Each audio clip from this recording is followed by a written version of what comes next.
আয়োজন করা হয়েছে। সেই সেমিনারটা যখন শুরু হবে, আমি বললে তো হবে না, যখন তোমরা দেখবে তখনই বুঝতে পারবে। তা আমাদের মধ্যে যিনি উপস্থিত আছেন, কালিয়াচকেরই ছেলে আসিফ আকরাম, ওনার জার্নি কালিয়াচক থেকে শুরু করে কিভাবে আমেরিকা পর্যন্ত পৌঁছালো এবং ওনার কি সাবজেক্ট, বেসিক্যালি ফিজিক্স। তো এই ব্যাপার নিয়ে আমি আসিফ ভাইকে বলবো যে নিজেই পরিচয় দিয়ে নিজেই শুরু কর। বিজ্ঞানের প্রতি ক্রেজটা এই জন্য ছিল, এই পৃথিবীর যত কিছু ঘটছে, তোমার যে উপরে যে ফ্যান চলছে, এই যে মাইকে আওয়াজটা অ্যাম্পলিফাই হচ্ছে, আমার কথা যে তোমার কানে পৌঁছাচ্ছে, এই যে টেবিলটা যে গঠনে বানানো হয়েছে, টেবিলটা ভেঙে যাচ্ছে না কেন, রাইট? তোমার লাইটটা জ্বলছে সাদা রং হয়ে কেন জ্বলছে? কিছু কিছু লাইট আবার দেখবে লাল কালারের থাকে, সেটা কেন লাল কালারের থাকে? এই যে এসিটা চলছে, এসিটা ঠান্ডা করছে কী করে? প্রত্যেকটা জিনিস, এই যে এখানে তুমি দেখতে পাচ্ছ স্ক্রিনটা, স্ক্রিনে তুমি কালার দেখতে পাচ্ছ কী করে? এইখানে হলুদ, এইখানে কমলা, এখানে নীল, এখানে বেগুনি। কি ঘটছে? ম্যাজিকটা কি? প্রত্যেকটা জায়গাতে একটা কৌতূহল, যে মানুষই তো বানিয়েছে, তার মধ্যে নিশ্চয়ই কিছু গল্প আছে। গল্পটা কি? গল্পটা শুধু তোমার 11-12 বই পড়ে জানা যাবে না। 11-12 বই পড়ে তুমি একটু আধটু কিছু জিনিস জানতে পারবে, কিন্তু তুমি যদি সমস্ত কিছু জানতে চাও, যে মোবাইল চলছে, মোবাইল তো তোমরা ফটফট করে ইউজ করছো, কিন্তু কখনো জানো কি মোবাইলে কী করে কী চলে, মোবাইলের টেকনোলজিটা কি, ব্যাটারিটা কীভাবে রিচার্জ হয়? প্রত্যেকটা জিনিসের কিন্তু গল্প আছে, কেমিস্ট্রি, ফিজিক্স, এগুলো দিয়ে। তুমি যখন পৃথিবীটাকে, পৃথিবীর রহস্যকে জানার চেষ্টা করবে, বোঝার চেষ্টা করবে এবং গভীরে যাওয়ার চেষ্টা করবে, যখন ভাববে যে আমিও এরকম কিছু সৃষ্টি করতে পারি কিনা, এমন কিছু বানাতে পারি কিনা যেটা কেউ বানাতে পারেনি, এমন কিছু শিখতে পারি কিনা যেটা কেউ শিখতে পারেনি, এমন কিছু বুঝতে পারি কিনা যেটা কেউ বুঝতে পারেনি, আর এমন কিছু শেখাতে পারি কিনা যেটা কেউ শেখাতে পারেনি, তখন তুমি সেই বড় বড় বিজ্ঞানীদের পথে যেতে পারবে। মানুষ যারা বিজ্ঞান করে, যারা গবেষণা করে, যারা বড় বড় জায়গায় যায়, বড় বড় জায়গায় রিসার্চ করে, তারা কিন্তু কেউ টাকার জন্য করে না। টাকাটা যথেষ্ট টাকা পায়। তোমার আশেপাশের সমস্ত কিছু কীভাবে ঘটছে, এই যে তারা সরকার চলছে, সরকারের একটা স্ট্রাকচার আছে, এমএলএ, এমপি, মন্ত্রী, তোমার গ্রাম পঞ্চায়েত কিছু কিছু কাজ করে, ব্লক কিছু কিছু কাজ করে, ব্লকের আন্ডারে বিভিন্ন রকমের অফিসার আছে, তারা কিছু কিছু কাজ করেন, এবং তোমার জেলা শাসক তিনি ডিসাইড করেন যে জেলাতে এই কাজ হবে। সেই কাজটা যখন কোনো ব্লকে যায়, সেই ব্লকের কাছে দায়িত্ব পড়ে সেই কাজটা করার জন্য। সেই ব্লক আবার গ্রাম পঞ্চায়েতকে ডেকে পাঠায় যে আপনাদের এলাকাতে এই জিনিসটা ঘটছে, ইত্যাদি ইত্যাদি। প্রত্যেকটা একটা স্ট্রাকচার আছে। তো এটা তো আমাদের মানুষের তৈরি স্ট্রাকচার। এই মহাবিশ্বের একটা স্ট্রাকচার আছে, এই মহাবিশ্বের একটা গঠন আছে, রহস্য আছে, সত্য আছে। ইনফ্যাক্ট তোমরা যখন নিট, জেই এইসব পরীক্ষা দাও, কিছুটা হালকা সেই রহস্য উন্মোচনের একটা চেষ্টা হয়। তোমাকে যখন কোশ্চেন করা হয়, আজকে আমরা একটু আলোচনা করব প্রজেক্টাইল মোশনে, তখন একটুখানি আমি তোমাদেরকে দেখাবো যে কীরকমভাবে তুমি ভাবতে পারো ফিজিক্সটাকে। তুমি ফিজিক্স ভাববে, তুমি একই সঙ্গে ফিজিক্সও শিখবে, একই সঙ্গে তুমি নিটেও টপার হয়ে যাবে, এবং একই সঙ্গে তোমার গবেষণা করার ইচ্ছাও বেড়ে যাবে। এমনভাবে তুমি পড়তে পারবে। তো আমি ওটা একটু বলবো তোমাদের। কিন্তু মোদ্দা কথা হলো, এবং সেটা অন্য সাবজেক্টের ক্ষেত্রে সত্যি, যে কেউ যদি কেমিস্ট্রিতে ভালো হতে চায়, বায়োলজিতে ভালো হতে চায়, কেউ যদি চায় যে শরীরের রহস্য জানতে গেলে বায়োলজি পড়তে হবে, রাইট? কেউ যদি পদার্থের বিক্রিয়ার রহস্য জানতে চায়, তাকে কেমিস্ট্রি পড়তে হবে। প্রত্যেকটার বিজ্ঞান আছে, আলাদা আলাদা বিজ্ঞান আছে, এত কিছু জানার আছে যে একটা বিজ্ঞান দিয়ে সব কিছু আলোচনা করা সম্ভব নয় বলে আমাদের আলাদা আলাদা বিজ্ঞান আছে। জীববিজ্ঞান, তোমার রসায়ন বিজ্ঞান এবং পদার্থবিজ্ঞান। তো তোমাদেরকে যেটা সবচেয়ে তোমাদেরকে এইভাবে যখন তুমি ভাবতে শুরু করবে যে আমি রহস্য উন্মোচন করছি, তখন বিজ্ঞানটা অন্যরকম হয়ে যাবে। যতক্ষণ তুমি ভাববে যে আমি একটা কঠিন সাবজেক্ট, আমি বুঝতে পারছি না, এইভাবে ভাবলে সারা জীবনই কঠিন লাগবে, মনে হবে এটা আমাদের উপরে চাপিয়ে দেওয়া হচ্ছে। কিন্তু যখন ভাববে যে না, তুমি যদি ঈশ্বরে বিশ্বাস করো, যদি ভাবো যে ঈশ্বরের সৃষ্টিকে আমাকে বুঝতে হবে, কত অদ্ভুত, কত সবচেয়ে সুন্দর একটা সৃষ্টি, কত সবার থেকে, সব কিছুর থেকে আলাদা, মানুষ এরকম পারেই না করতে। আমরা এত কিছু করছি, এই সৌরজগতের মতো বড় কিছু আমরা বানাতে পারছি কি পারছি না? ছোট্ট যে সৌরজগৎ কত ছোট জানো? পুরো মহাবিশ্বের মানে স্ট্রাকচারের সৌরজগৎ এইটুকু, একটা ডটের মতো, এত ছোট জিনিস। অথচ সেটা আমরা পৃথিবী বানাতে পারছি না। আর একটা পৃথিবী কি, পৃথিবীর যেটুকু ক্ষতি হচ্ছে সেটাই আমরা ঠিক করতে পারছি না, পৃথিবী বানানো তো দূরের কথা। তো এই যে প্রকৃতির, এই যে মহাবিশ্বের এত গভীর রহস্য, সেই রহস্যগুলো উন্মোচন করাই হলো বিজ্ঞানীদের কাজ। এবং আমরা যারা রিসার্চ করি তারা এক একটা দিক নিয়ে রিসার্চ করি। তো ফিজিক্সের যেহেতু আমি ফিজিক্সের ক্ষেত্রে আমি কিছু কথা বলবো। ফিজিক্সকে মোটামুটি বড়ভাবে দুভাগে ভাগ করা যায়। একটা হলো থিওরিটিক্যাল ফিজিক্স, যারা ভাবনা চিন্তা করে, ফিজিক্স নিয়ে ভাবনা চিন্তা করে, নিউটন, আইজাক নিউটন, আইনস্টাইনের মতো, এটাকে বলা হয় থিওরিটিক্যাল ফিজিক্স, তাত্ত্বিক পদার্থবিদ। আর আরেকটা ফিজিক্স হয় মাইকেল ফ্যারাডের মতো বা আরও অনেক যারা বিজ্ঞানী ছিলেন, যারা ল্যাবে এক্সপেরিমেন্ট করেন, তাদের বলা হয় এক্সপেরিমেন্টাল ফিজিক্স। তারা পরীক্ষক, বিজ্ঞানের পরীক্ষক, তারা পরীক্ষা নিরীক্ষা করে দেখেন যে এটা সত্যি না এটা মিথ্যা।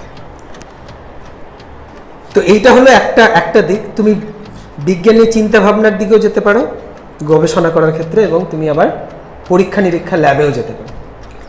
এবার বিজ্ঞানে ফিজিক্সের আরও ব্রডলি আরও কিছু ভাগ আছে। একটা ভাগ হলো তুমি যদি মহাজগতের সৃষ্টির রহস্য নিয়ে জানতে চাও, সব কিছু সৃষ্টি কী করে হলো, এই মহাকাশ কী করে সৃষ্টি হলো, সূর্য, তারা, নক্ষত্র, গ্রহ, সৌরজগৎ সৃষ্টি হলো কী করে? তোমাদের মধ্যে কেউ জানো কি সৌরজগৎ কীভাবে সৃষ্টি হলো? তোমরা হয়তো ছোটকালে একটু পড়েছো, কিন্তু তার থেকে বেশি জানো। এটা যদি জানতে চাও প্রাণের সৃষ্টি হলো কী করে, এটা যদি জানতে চাও, এই সৌরজগতের সৃষ্টি, এই প্রাণের সৃষ্টিটা তো অবভিয়াসলি বায়োলজির কোশ্চেন, কিন্তু এই সৌরজগতের সৃষ্টি, এই মহাকাশের সৃষ্টি, সমস্ত সৃষ্টির রহস্য যে ব্রাঞ্চে রিসার্চ করা হয় ফিজিক্সে, তাকে বলা হয় কসমোলজি। কসমোলজি হলো মহাজাগতিক সৃষ্টির রহস্যের ব্রাঞ্চ। তারপরে আমরা যখন বিভিন্ন বস্তু নিয়ে গবেষণা, মহাজাগতিক বস্তু নিয়ে গবেষণা করি, ধরো আমরা ব্ল্যাক হোল নিয়ে গবেষণা করছি, আমরা নক্ষত্র নিয়ে গবেষণা করছি, আমরা গ্রহ উপগ্রহ নিয়ে গবেষণা করছি, উল্কা নিয়ে গবেষণা করছি, এই সমস্ত গবেষণা যে ব্রাঞ্চে করা হয় তাকে বলে অ্যাস্ট্রোফিজিক্স।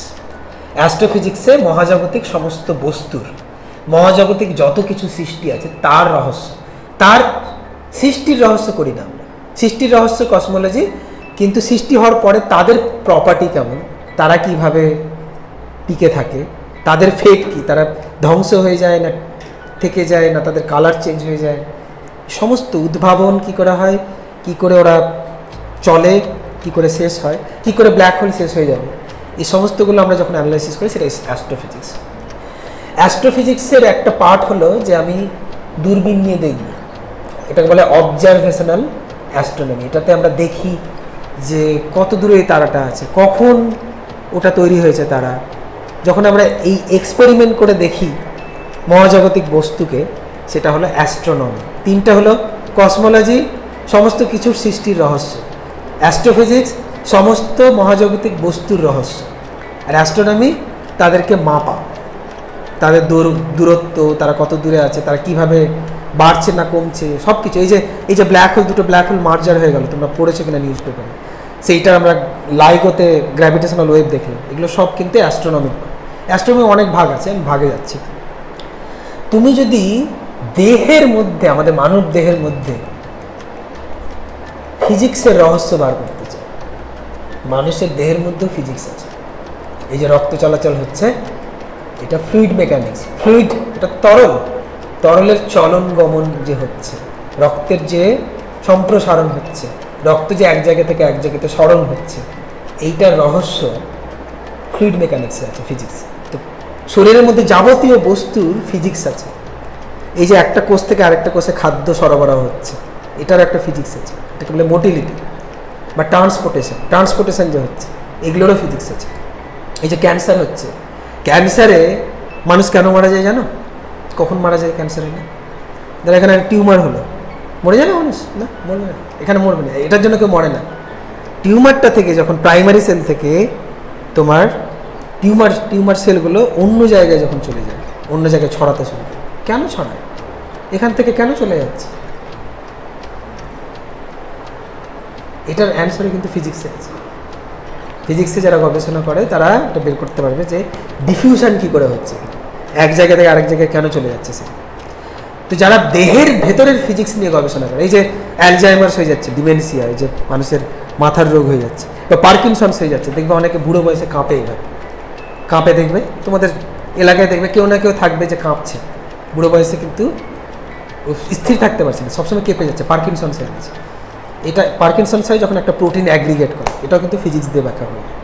তাহলে দেহের যে ফিজিক্স তাকে বলা হয় বায়োফিজিক্স। কটা ফিজিক্সের ব্রাঞ্চ হলো? 4টে। তরলের যে ফিজিক্স, তরল পৃথিবীতে যা কিছু তরল আছে, সমস্ত তরল, গ্যাস, এগুলোর ফিজিক্সকে বলা হয় ফ্লুইড ডায়নামিক্স।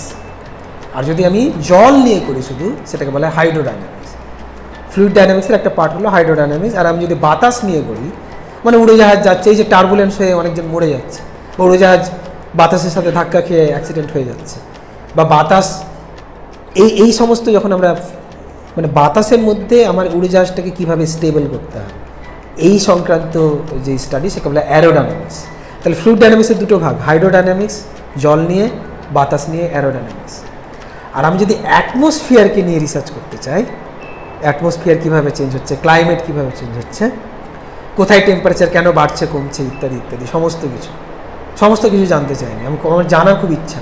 ওখানে টেম্পারেচার, শীত কেন, এখানে গরম কেন, সব, এখানে বৃষ্টি কেন হচ্ছে, ওখানে কালকে বৃষ্টি হলো না কেন, এখানে এই বর্ষাতে হচ্ছে না কেন, ওখানে বরফ গলছে কেন, সব এটা অ্যাটমসফেরিক সায়েন্স। আর তুমি যদি পৃথিবীর যাবতীয় ফিজিক্স নিয়ে রিসার্চ করতে চাও, সেটাকে বলা হয় জিও ফিজিক্স, ভূবিদ্যা। অনেকগুলো ব্রাঞ্চ হয়ে গেল। যা কিছু তুমি ভাববে সব কিছু কিন্তু কোনো না কোনো ফিজিক্স ব্রাঞ্চ আছে। তারপর তুমি যদি সলিড স্টেট নিয়ে ভাবতে চাও, যে ধরো একটা যে কোনো ম্যাটেরিয়ালের প্রপার্টি, এটাকে বলে সলিড স্টেট ফিজিক্স বা কনডেন্স ম্যাটার ফিজিক্স। নিউক্লিয়ার নিয়ে যদি জানতে চাও, নিউক্লিয়ার ফিজিক্স। অ্যাটমিক মলিকুল নিয়ে জানতে চাইলে molecular physics, atomic physics, laser physics. Optics, light নিয়ে জানতে চাইলে অপটিক্স। ইলেকট্রোম্যাগনেটিজম হলো অপটিক্সেরই পার্ট। সাউন্ড নিয়ে যদি জানতে চাও, অ্যাকস্টিক্স বলে। তো তুমি যত ইঞ্জিনিয়ারিং ব্রাঞ্চ দেখছো না, এই যে ইলেকট্রিক্যাল ইঞ্জিনিয়ারিং, সিভিল ইঞ্জিনিয়ারিং, এগুলো সব কিন্তু ফিজিক্সের এক একটা অ্যাপ্লিকেশন, রাইট? মেকানিক্যাল ইঞ্জিনিয়ারিং, যে বড় বড় ব্রাঞ্চ ইঞ্জিনিয়ারিংয়ে তুমি ব্রাঞ্চ দেখো, সেগুলো কিন্তু ফিজিক্সের অ্যাপ্লিকেশন। তাহলে ফিজিক্স দিয়ে যাবতীয় জিনিস, দেহ থেকে শুরু করে মহাকাশ পর্যন্ত, পরমাণু থেকে শুরু করে ব্ল্যাক হোল পর্যন্ত, সমস্ত কিছু তুমি গবেষণা করতে পারো তোমার যেখানে ইন্টারেস্ট। এবং এই গবেষণাতে প্রচুর লোক পৃথিবীতে গবেষণা করছে আছে। এবং তারা অনেকেই আছে যারা বাড়ির চাপে, হ্যাঁ ডাক্তার হতে হবে, কিছু একটা হতে হবে, বাড়ির চাপে, ওদের কিন্তু ইচ্ছা নেই, ওরা কিন্তু কিছু রিসার্চ করতে চায় বা পড়াশোনা করতে চায় বা শিখতে চায়, বাড়ির চাপে ডাক্তার।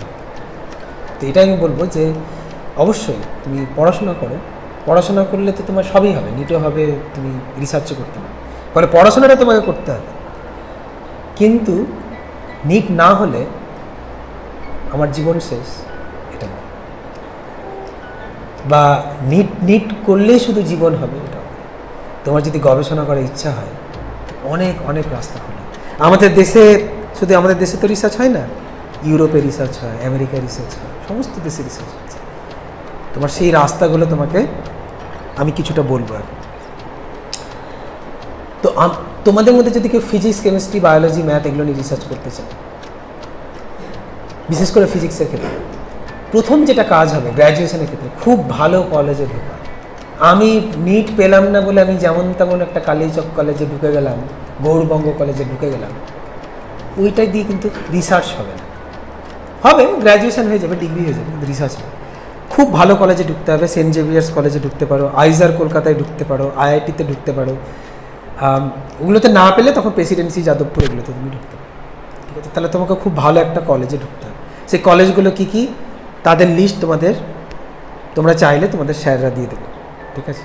বা আমার সাথে যোগাযোগ করলে আমি তোমাদেরকে জানিয়ে দেবো যে কোন কোন কলেজে গেলে তুমি ফিজিক্স শিখতে পারবে ভালোভাবে। তারপরে তুমি যখন মাস্টার ডিগ্রি করবে, তখন তোমাকে ভেবে চিনতে মাস্টার ডিগ্রি করতে হবে। নাম্বার 1 হলো অপশান, সবচেয়ে সহজ অপশান হলো আইআইটিতে মাস্টার ডিগ্রি করো। যেখানে তুমি গ্র্যাজুয়েশন করো, মাস্টার ডিগ্রির সময় আইআইটিতে চলে যাবে, কারণ আইআইটি থেকে বিদেশে যাওয়া খুব সহজ, এটাই হবে। এইটা হলে তোমাদের টার্গেট হওয়া উচিত। যদি আইআইটিতে কোনো কারণে না যেতে পারো তাহলে তোমাকে তারও কিছু ইনস্টিটিউট আছে, সেটা আমরা বলে দেবো। আর মাস্টার ডিগ্রি কিসে করবে? তুমি যদি অ্যাস্ট্রোতে যেতে চাও, অ্যাস্ট্রোতে মাস্টার ডিগ্রি করতে পারো, প্রেসিডেন্সিতে অ্যাস্ট্রোতে মাস্টার ডিগ্রি হয়।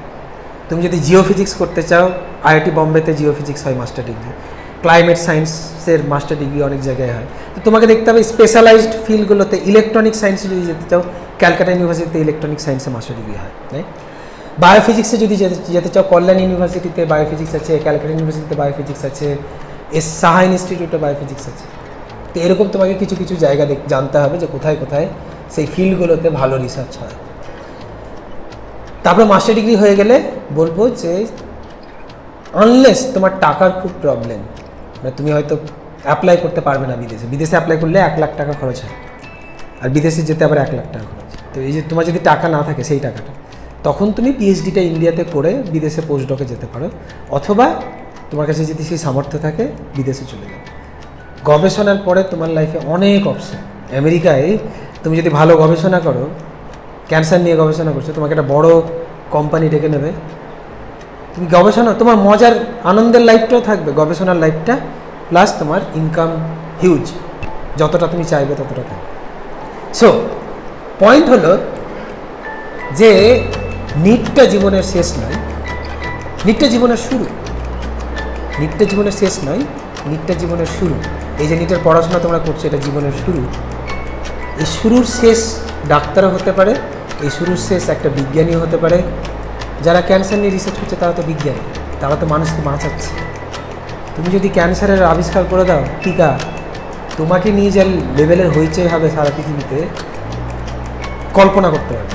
মানে সব দেশ এসে এসে তোমাকে আলাদা করে তোমাকে চিনে যাবে। এই ধরনের প্যাশন থাকতে হবে যে আমি বিশাল কিছু করতে পারবো, নিজের উপরে বিশ্বাসটা থাকতে হবে। এবং পড়াশোনা যখন করবে তখন সেই গভীরতা নিয়ে পড়তে হবে যে আমি সব কিছু জানতে চাইছি। আমি কিন্তু এটা পরীক্ষার জন্য শুধু পড়ছি তা না, আমাকে জানতে হবে। আমি জানলে তবেই আমি এটা নিয়ে কিছু করতে পারবো।